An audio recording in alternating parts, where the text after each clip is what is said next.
रविंद्रनाथ टैगोर ने कहा था, ज्ञान मुक्त है और सत्य को टुकड़ों में नहीं तोड़ा जा सकता। नमस्कार। हाँ, और ये चर्चा आधारित है द प्रिंट में छपे एक काफी विस्तृत लेख पर। इसमें उनके जीवन और काम के कई अहम पहलू सामने आते हैं। और खासकर यूपीएससी उम्मीदवारों के लिए ये जानना जरूरी हो सकता है ना। बिल्कुल। चंद्रशेखर सीमा जैसी जो कॉन्सेप्ट्स हैं वो सामान्य अध्ययन पेपर 3 मतलब साइंस एंड टेक और प्रीलिम्स दोनों के लिए महत्वपूर्ण है। सही। तो चलिए इस लेख के जरिए चंद्रशेखर की कहानी को और गहराई से समझते हैं। कौन थे वो असल में, उनकी सबसे बड़ी खोज क्या थी और क्यों आज भी उनका इतना नाम है। लेख एक दिलचस्प बात बताता है उनके व्यक्तित्व के बारे में। वे नास्तिक थे पर उनका जीवन गजब का अनुशासित था। शिकागो में सालों साल एक ही रेस्टोरेंट, एक ही सीट पर रोज लंच मानते थे। अच्छा। जी। उनकी हाथ से लिखी पांडुलिपियां मतलब मैन्युस्क्रिप्ट्स वो देखने लायक होती थीं, एकदम सुलेख जैसी।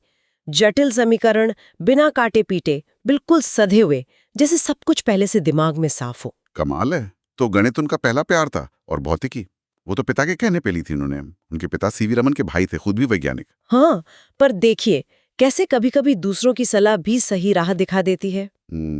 अच्छा, उनकी सबसे मशहूर खोज पर आते हैं, चंद्रशेखर सीमा। जी। ये क्या चीज है और इतनी जरूरी क्यों है? देखिए, जब कोई तारा सूरज जैसा अपनी जिंदगी पूरी कर लेता है तो उसका जो घना अवशेष बचता है उसे सफेद बौना तारा कहते हैं। हाँ, सुना है।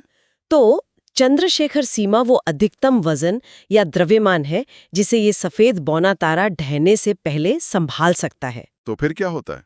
तो वो या तो न्यूट्रॉन तारे में बदल जाता है या फिर एक ब्लैक होल बन जाता है।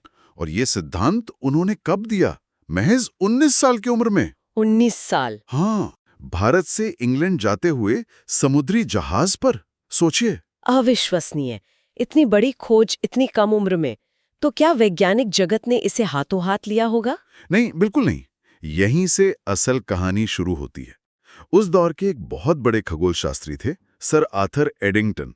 उन्होंने चंद्रशेखर के इस विचार का मजाक उड़ाया। मजाक उड़ाया? हाँ, उन्होंने इसे स्टेलर बफूनरी कहा, मतलब तारकीय विदूषकता। उनका मानना था कि प्रकृति ऐसा होने ही नहीं देगी। कोई ना कोई नियम तारे को इस तरह ढहने से रोकेगा जरूर। ये तो बहुत मुश्किल रहा होगा एक युवा वैज्ञानिक के लिए, इतना बड़ा नाम आपका विरोध कर रहा हो। बिल्कुल। लेकिन यहीं चंद्रशेखर का चरित्र सामने आता है। वो अपने गणितीय नतीजों पर टिके रहे। एडिंगटन से बहस में उलझने के बजाय उन्होंने इस विषय पर एक किताब लिख डाली, an introduction to the study of stellar structure.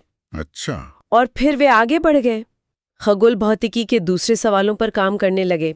ये उनकी दृढ़ता दिखाता है और ये भी कि नए विचारों को जमने में वक्त लगता है। और आखिरकार विज्ञान को मानना पड़ा। कई साल बाद 1983 में उन्हें इसी काम के लिए नोबेल पुरस्कार मिला। जी, विलियम फाउलर के साथ साझा तौर पर। और नासा ने अपनी एक प्रमुख एक्सरे वेधशाला का नाम भी उनके सम्मान में चंद्रा एक्सरे ऑब्जर्वेटरी रखा। वाह। और अकादमिक दुनिया में भी उनका बड़ा सम्मान था। वे द एस्ट्रोफिजिकल जर्नल जैसी प्रतिष्ठित पत्रिका के संपादक भी रहे काफी लंबे समय तक। हाँ, करीब 20 साल तक उन्होंने उस जर्नल के स्टैंडर्ड्स बहुत ऊंचे रखे। लेख में भारत के वैज्ञानिक माहौल को लेकर उनकी कुछ टिप्पणियों का भी जिक्र है। लगता है वे यहाँ के ब्यूरोक्रेसी से खुश नहीं थे, बावजूद वे भारत से जुड़े रहे। यहाँ लेक्चर देते थे, छात्रों से मिलते थे। उन्हें सवाल पूछे जाना बहुत पसंद था। उनकी भतीजी ने किस्सा बताया है, जब उन्होंने कहा कि उन्हें समझ नहीं आ रहा क्या पूछें, तो चंद्रा बोले, ये न जानना कि कहाँ से शुरू करें अपने आप में एक सवाल है। क्या बात है। ज्ञान और जिज्ञासा के प्रति कितना गहरा सम्मान। और विज्ञान को लेकर भी उनका नजरिया बड़ा प्रैक्टिकल था। ये नहीं कि वैज्ञानिक बस किसी पवित्र जुनून में काम करते हैं। सही कहा। वे मानते थे कि वैज्ञानिक अपनी क्षमता के हिसाब से विज्ञान को आगे बढ़ाने में योगदान देना चाहते हैं, एक तरह की सक्रिय भागीदारी। 1995 में उनका निधन हो गया। हाँ, कहते हैं उन्हें मौत का डर नहीं था। चिंता इस बात की थी कि जो ज्ञान उनके दिमाग में है वो उनके साथ चला जाएगा। उनकी विरासत आज भी कायम है, वैज्ञानिकों को प्रेरणा देती है। तो संक्षेप में कहें तो सुब्रमण्यन चंद्रशेखर एक असाधारण गणितीय दिमाग, बेहद दृढ़ निश्चयी शोधकर्ता और अपने उसूलों पर चलने वाले इंसान थे। चंद्रशेखर सीमा उनकी सबसे बड़ी देन है, पर शायद उतना ही महत्वपूर्ण है उनका वो जज्बा आलोचनाओं के सामने टिके रहने का और ज्ञान के प्रति समर्पण का।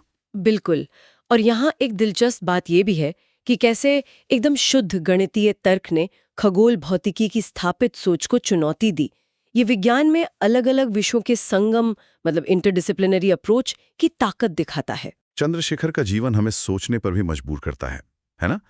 उन्होंने स्थापित विचारों को चुनौती दी, कड़ा विरोध झेला। क्या आज के इस तेज रफ्तार वैज्ञानिक माहौल में जहां फटाफट प्रकाशन और नतीजों का दबाव है, वैसे मौलिक शोध के लिए धैर्य और वो अकादमिक आज़ादी बची है? एक बड़ा सवाल है।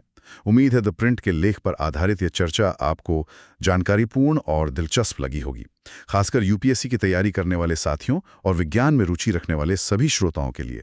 अगर आपको ये बातचीत पसंद आई तो कृपया लाइक करें, हमारे चैनल को सब्सक्राइब करें और हाँ, चंद्रशेखर या इस विषय पर आपके कोई विचार या सवाल हों तो नीचे कमेंट्स में ज़रूर लिखें।